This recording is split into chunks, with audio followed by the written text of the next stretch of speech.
Assalamualaikum warahmatullahi taala wabarakatuh. Waalaikumsalam warahmatullahi wabarakatuh.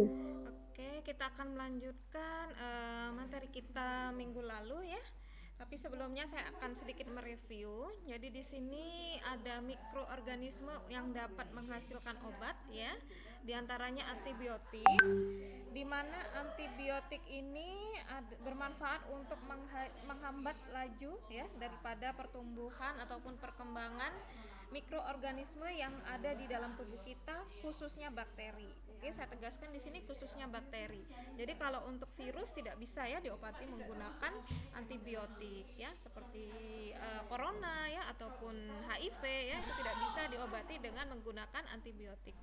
Kemudian untuk vaksin ini juga memberikan kekebalan tubuh dalam tubuh kita ya, terutama untuk uh, apa namanya bakteri atau virus tertentu ya. Dini vaksin ini berasal dari bakteri ataupun virus yang sudah dilumpuhkan ya, kemudian dimasukkan ke dalam tubuh kita. Jadi ketika ada yang menyerang itu sudah membentuk sistem kekebalan tubuh sendiri ya, seperti itu. Nah, sekarang kita akan masuk ke rekayasa genetika ya. Di mana rekayasa genetika ini adalah sekumpulan teknik yang memungkinkan peneliti untuk mengisolasi, mengidentifikasi dan melipat gandakan suatu fragmen DNA dalam bentuk murninya ya. Jadi kalau minggu lalu saya sudah menjelaskan tentang bagaimana menggabungkan di sini ada dua gen, yaitu dari beta karoten yang terdapat di dalam wortel dengan yang pada beras ya, ini sehingga bisa membentuk yang namanya golden rice. Nah, oke, sekarang saya masuk ke rekayasa genetika di bidang kedokteran. Oke. Coba perhatikan, di sini adalah tentang hormon insulin. Nah, ada yang tahu kira-kira hormon insulin ini bisa digunakan untuk mengobati penyakit apa? Ayo, yang bisa dinyalakan mikrofonnya. Hormon insulin ini bisa digunakan untuk mengobati penyakit apa? Oke, ada yang bisa menjawab? Suara saya bisa terdengar jelas di sana? Oke. Elo, suara saya bisa terdengar Bisa Bu, jelas? bisa Bu. Oke, bisa ya. Hormon insulin ini bisa digunakan untuk mengobati penyakit apa? Yuk, yang bisa menjawab. Ayo. Masih ingat apa tidak? Ah, jadi hormon insulin ini ya bisa digunakan untuk mengobati kencing manis atau diabetes mellitus. Jadi sebenarnya hormon insulin ini sudah ada di dalam tubuh kita ya. Jadi di sini fungsinya adalah mengurai glukosa dalam darah.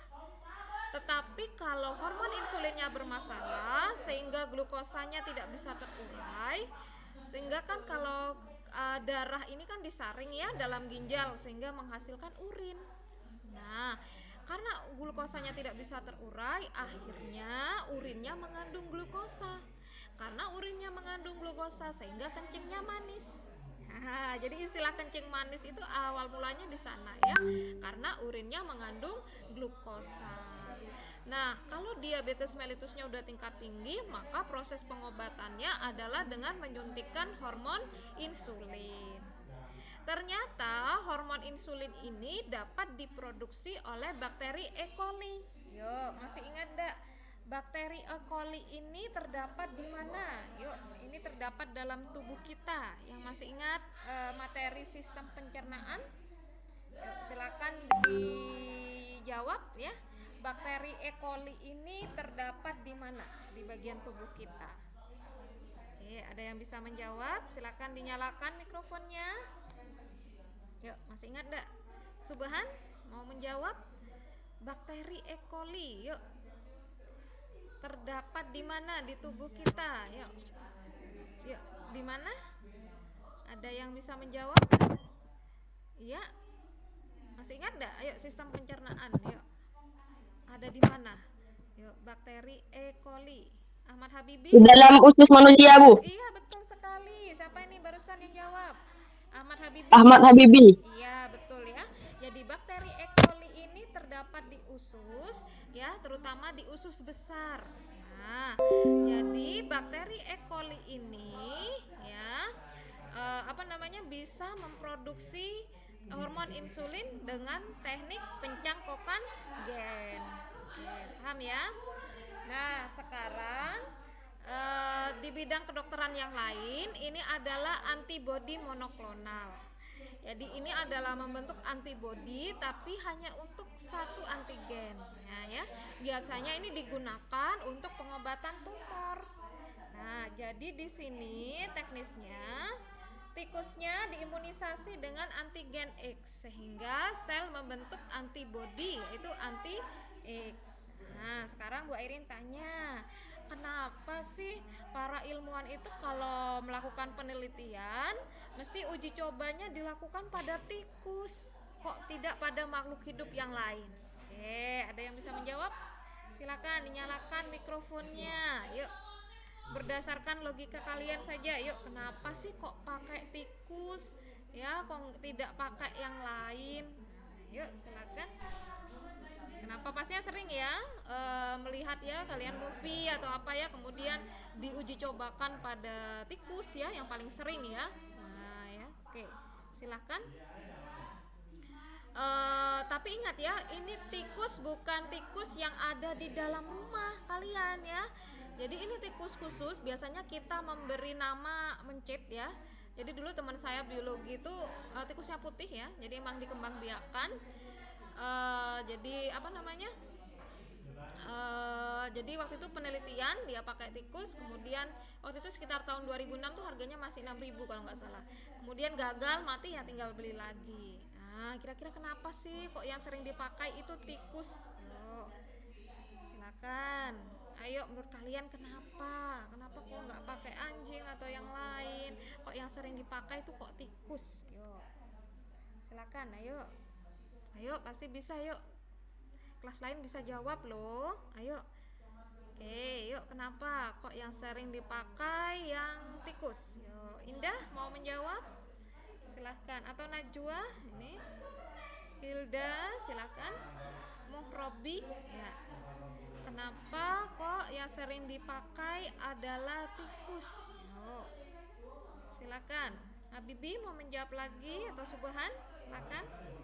Yuk, kenapa ya kira-kira yang sering dipakai adalah tikus?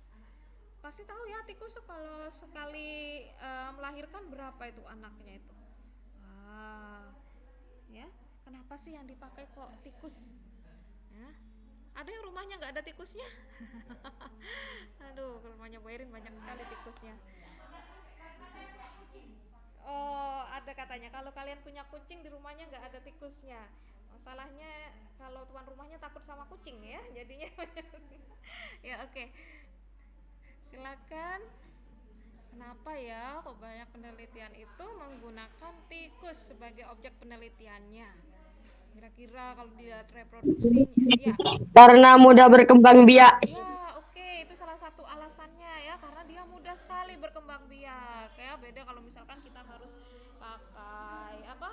Monyet atau yang lain. Mungkin ada alasan yang lain, silakan. Selain tadi, ada juga alasannya yang lain. Oke, ada lagi yang ya. Ahmad Subhan mau coba jawab? Oke, silakan. Karena memiliki organ tubuh yang mirip dengan manusia. Ya, bisa, betul sekali ya. Jadi sebenarnya karakteristiknya hampir sama dengan manusia ya. Sebenarnya beberapa mamalia juga bisa dipakai. Tetapi perlu diingat, mamalia itu banyak yang dilindungi. Nah, ya, kalau tikus kan mudah sekali berkembang biaknya. Jadi kalau mati satu udah tinggal beli yang lain ya, seperti itu. Nah, biasanya kalau di movie itu kalau udah yakin eksperimennya, udah yakin suksesnya, barulah mereka biasanya uji cobakan kepada simpanse ataupun monyet ya. Nah, dengan pastinya mereka sudah meyakini bahwa sudah tidak mengandung reaksi lagi ya. Oke, seperti itu ya. Nah, sekarang ini tadi pada antibodi monoklonal. Nah, sekarang ada lagi teknologi yang lain. Oke, kita lihat.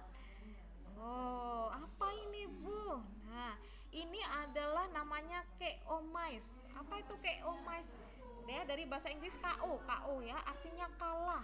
Mice bentuk jamak dari tikus, mouse ya. Nah, jadi di sini gen tikusnya itu dikalahkan, kemudian disisipi gen lain. Nah, sekarang kalian lihat gambarnya ini. Yuk, ini gambar apa ini? Yuk, ini salah satu organ juga yang ada di tubuh manusia.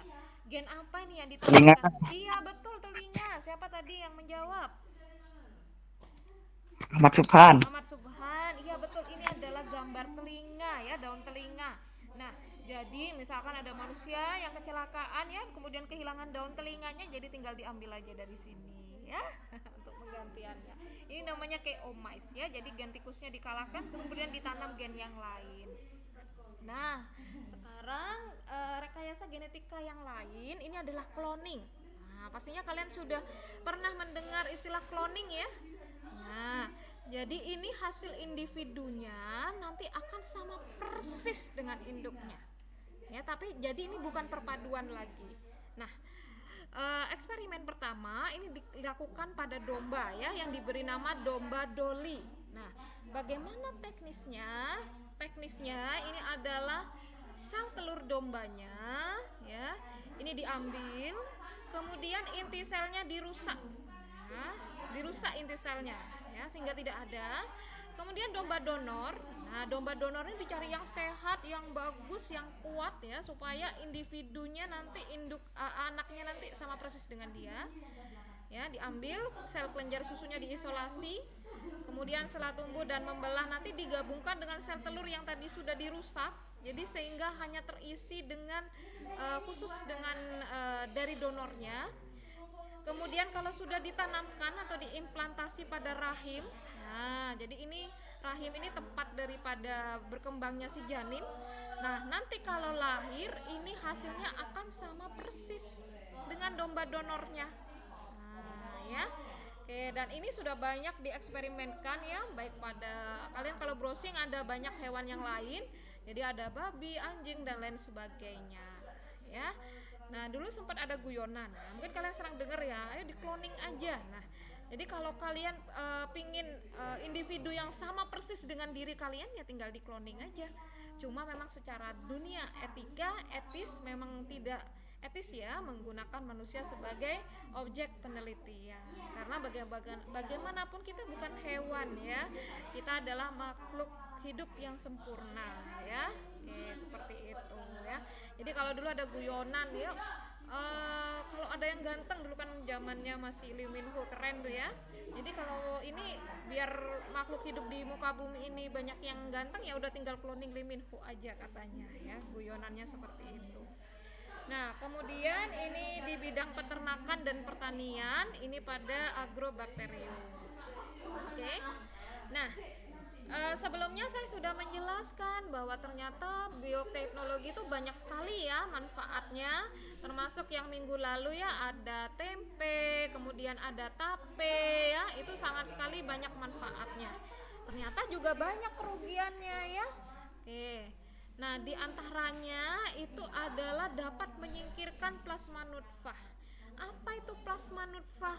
Yaitu suatu jenis makhluk hidup yang masih memiliki sifat asli. Jadi kalau ada rekayasa genetika, seolah-olah itu makhluk hidupnya sudah nggak asli lagi, jadinya seolah-olah buatan atau palsu kan pastinya. Banyak individu baru yang dibuat direkayasa. Misalkan tanaman transgenik ya, berarti itu sudah bukan aslinya ya, sudah direkayasa ya. Kemudian dampak buruk yang lain adalah alkohol ya, menimbulkan dampak buruk bagi kesehatan. Oke, sekarang kita ganti topik yuk. Silahkan dilihat ini gambarnya garis-garis yuk. Ada yang tahu ini gambarnya apa? Yuk. Ini ada di buku paketnya, silakan yang bisa dijawab. Yuk, ini gambarnya apa? Garis 3 ya. Kita DNA. Iya, pinter sekali ya Ahmad Subhan. Ini gambarnya DNA ya.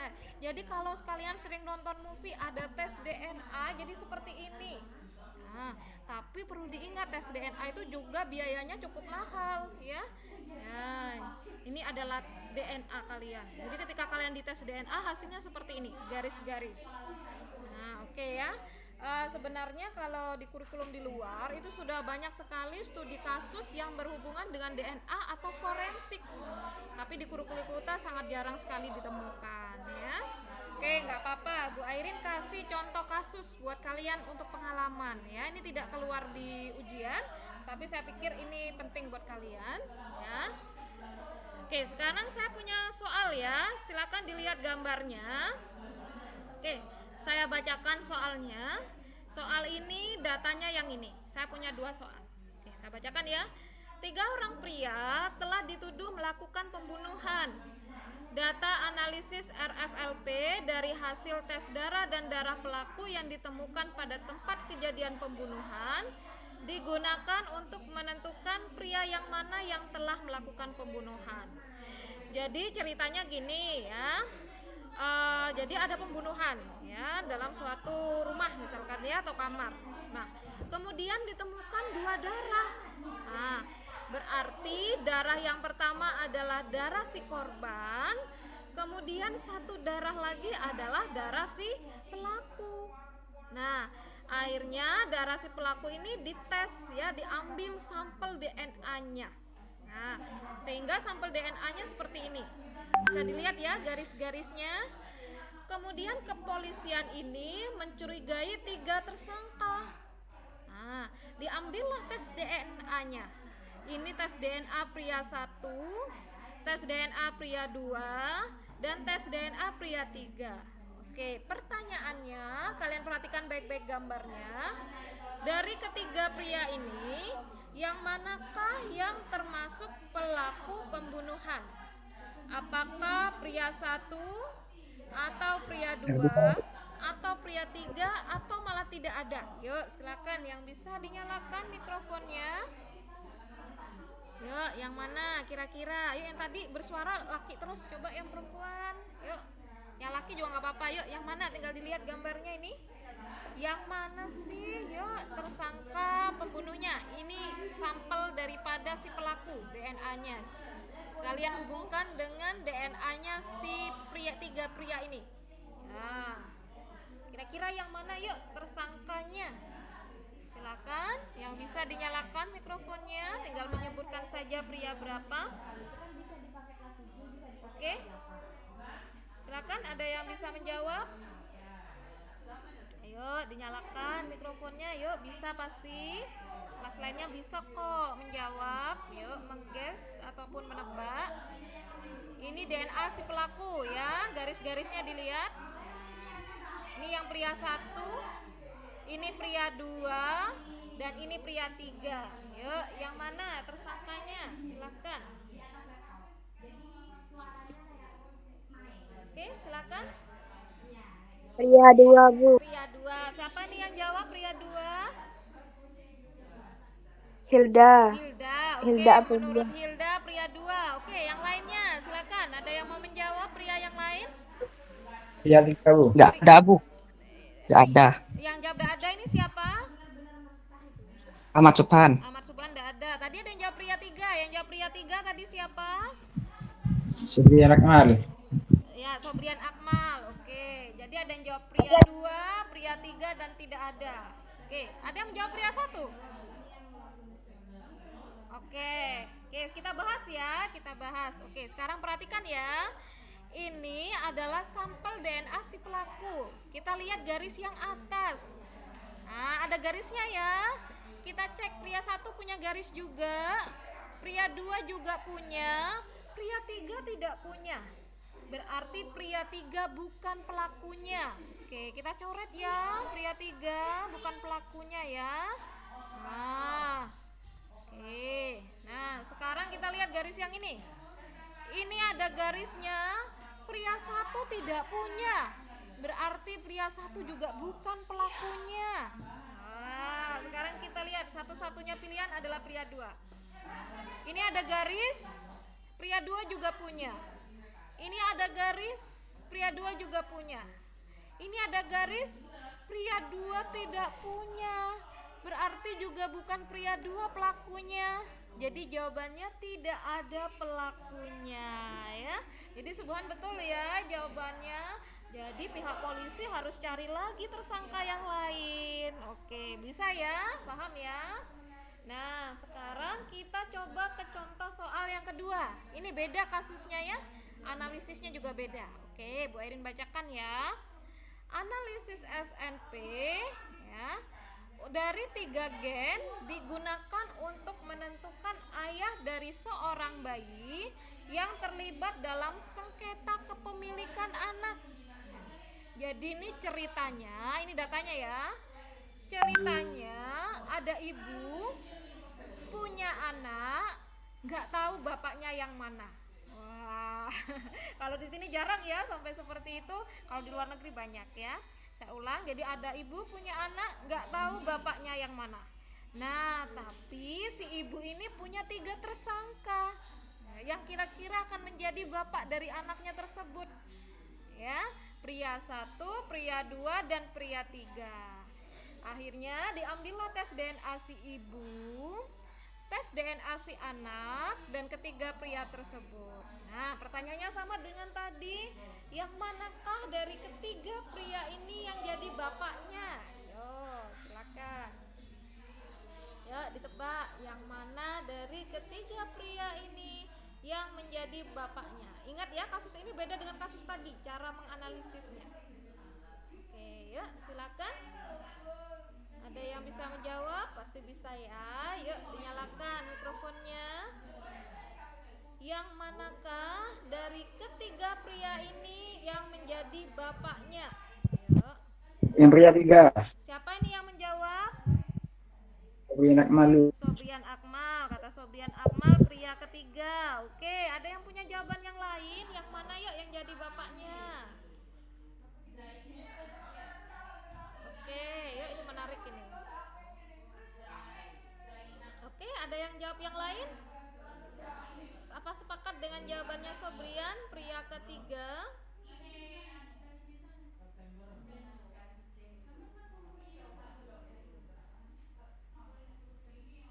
Oke.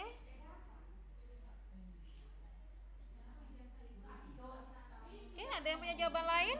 Kita coba bahas ya. Kalau tidak ada yang menjawab yang lain, oke kita lihat. Nah, ingat ya, kasus ini berbeda dengan yang tadi. Mengapa? Karena kasus yang ini adalah gen anak. Kalau gen anak itu adalah DNA si anak itu adalah mengambil dari ibu dan ayah. Nah, sekarang kita lihat ya. Si anak punya garis ini ya. Si ibu punya garis ini. Oh, berarti dia kemungkinan ngambil dari ibu atau bisa juga ngambil dari bapaknya. Jadi ketiga-tiganya masih bisa ya. Nah, sekarang kita lihat yang ini. Dia punya garis ini. Ibunya tidak punya. Berarti dia ngambil dari bapaknya. Yang punya garis ini hanyalah pria 2 dan pria 3. Berarti pria 1 bukan. Oke ya, jelas ya. Sekarang kita lihat garis yang ini. Anaknya punya, ibunya punya ya. Pria 2 punya, pria 3 tidak. Garis ini oke. Pria 2 dan 3 punya, ibunya juga punya. Nah, sekarang pertanyaannya, dari pria 2 dan pria 3, kira-kira yang mana ya yang jadi bapaknya? Ayo. Pria 2. Oke. Ada yang pernah nonton film terus ngelihat hasil tes DNA? Gimana tulisannya di bawahnya kesimpulannya? Biasanya kan tertulis hasil ininya 99% cocok. Nah, atau sama ya, yang artinya itu adalah anaknya. Berarti yang menentukan dia bapaknya atau tidak adalah yang memiliki kecocokan paling tinggi dengan DNA anaknya. Nah, sekarang kalian lihat dari garisnya. Mana sih yang paling banyak sama dengan DNA anaknya garisnya di antara pria 2 dan pria 3? Nah, pria 3 punya 3 garis. Pria 2. Coba perhatikan dulu. Pria 3 punya 3 garis. Dan ketiga-tiganya ada di anaknya. Pria 2 punya 5 garis. Oke ya, punya 5 garis ya. Yang ada di anaknya hanya 3. Berarti yang mana yang jadi bapaknya? Pria 2. Oh, saya ulang lagi. Yuk. Pria 3 punya 3 garis. Yang ada di anaknya semuanya. Ya. Pria 2 punya 5 garis. Yang ada di anaknya hanya 3 garis. Berarti 3/5-nya. Berarti yang banyak kecocokan yang mana? Pria Ya. Pria Pria 3. Iya, karena 3-tiganya ada di anaknya. Jadi jawabannya yang menjadi bapaknya adalah pria 3. Sehingga itu kenapa di tes DNA biasanya langsung ada kesimpulan 99% sama atau cocok dengan anaknya. Ya. Oke, seperti itu ya teknisnya tes DNA. Jadi paham ya. Jadi kalau kalian nonton movie ya, ada tes DNA pastinya tahu ini. Dan biasanya juga mungkin disertakan jenis kelamin juga. Jadi kalau XX itu adalah perempuan, kalau XY itu adalah laki-laki ya. 99 sama. Nah, biasanya tes DNA ini mengambil dari bagian tubuh, tapi biasanya yang lebih mudah ngambil dari bisa rambut, bisa air liur, kuku ya, itu lebih mudah ya. Oke, paham ya sampai sini? Ada pertanyaan? Nah, sekarang kita masuk rekayasa buah tanpa biji. Nah, biasanya kalian sering ya mengkonsumsi buah yang gak ada bijinya, misalnya pada anggur, semangka, ataupun melon. Nah, ini bisa banyak prediksi kenapa bisa ada buah tanpa biji. Bisa jadi hasil bibit unggul ya, jadi disangkan yang sama-sama tanpa biji ya. Atau bisa jadi hasil kultur jaringan. Jadi yang tanpa biji ini dikembangkan dengan cara kultur jaringan. Atau bisa jadi hasil rekayasa genetik. Jadi gen yang membawa sifat dari biji ini digunting atau dipotong ya, sehingga hasilnya nanti bisa menghasilkan buah tanpa biji ya. Jadi ada banyak prediksinya. Yuk kita ke soal terakhir. Nah, ini paling menarik ini. Tapi kalian kelas terakhir ya untuk materi ini, dan 3 kelas sudah bisa jawab betul semua loh. Yuk kita lihat apa kelas kalian bisa jawab betul. Ini apa sih, Bu? Ya, jadi ini adalah hasil gabungan dari 3 DNA makhluk hidup. Ya. Jadi ada berapa makhluk hidup yang digabungkan? Saya tegaskan ada 3. Ya. Ini namanya chimera ya. Dan ini diperjualbelikan sebagai hewan peliharaan di Jerman. Nah, sekarang kalau kalian lihat gemes enggak ini jadi hewan peliharaan? Lucu enggak kalau jadi hewan peliharaan kalian nih? Nah, ya, tadi saya tanya teman yang lain jijik Bu katanya ya, namanya kesukaan. Oke, pertanyaannya bisa langsung dinyalakan ya mikrofonnya. Silakan sebutkan DNA apa sajakah yang terdapat di makhluk ini. Yuk, ingat ya ada 3 ya. Kalian lihat bagian-bagian tubuhnya, kakinya, kulitnya. Nah, itu kira-kira gambarnya ini mirip apa gitu. Nah, yuk silakan yang bisa dinyalakan mikrofonnya. Yuk.